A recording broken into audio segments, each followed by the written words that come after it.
Laba diena. Dažnai sulaukiame iš savo klientų klausimų, kaip turi rašyti PVM sąskaitą faktūrams. Su PVM, be PVM. Tai išskirkime dvi grupės.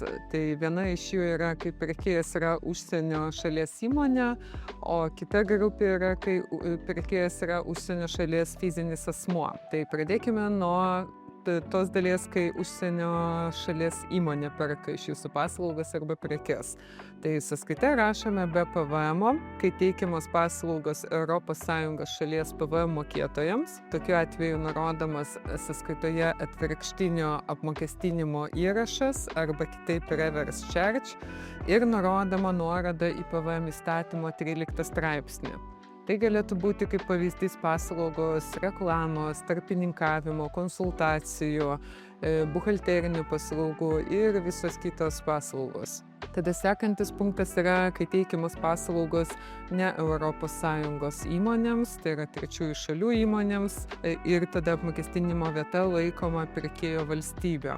Tokiu atveju taip pat sąskaita rašoma be PVM ir sąskaitoje nurodomas PVM įstatymo 13 straipsnis.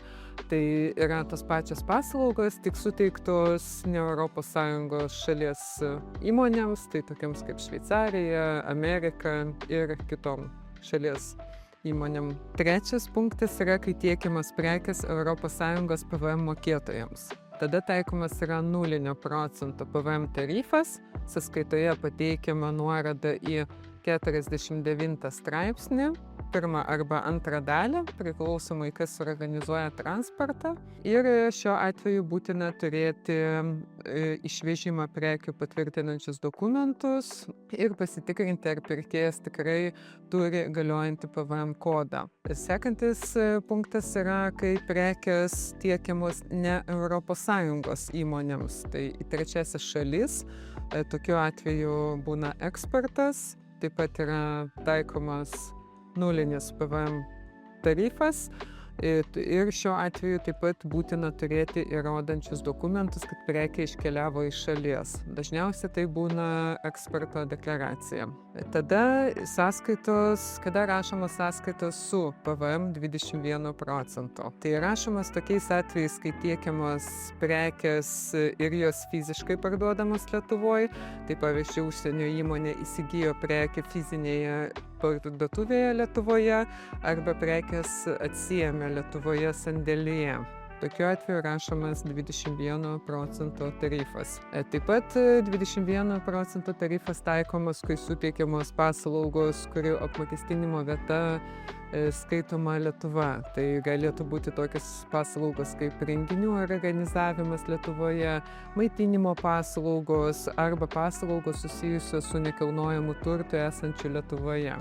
Tai šiais atvejais taikomas 21% tarifas. Tada sekanti dalis, kai pirkėjas yra užsienio fizinis asmuo, neapmokestinamasis asmuo arba kitaip dar asmuo, kuris nevykdo ekonominės veiklos. Tai sąskaitas rašomės be PVM, kai tiekiamas prekės į ne ES šalį, tai yra tas pats eksportas, tik fiziniams asmenims.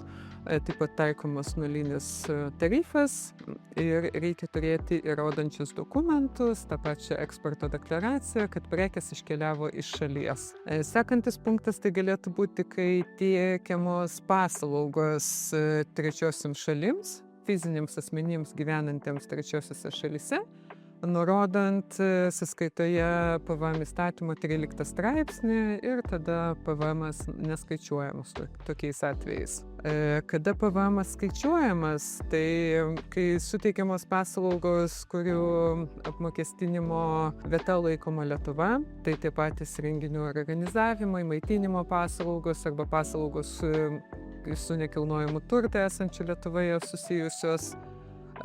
Taip pat paslaugos suteiktos ES šalies piliečiams. Tai yra piliečiams, kurie gyvena ES. Tai tada taikomas 21% PVM tarifas. Ir 21% PVM tarifas taikomas prekiams, tiekiamas į kitą ES šalį, jeigu parduodanti įmonė nėra registruota OSS sistemoje.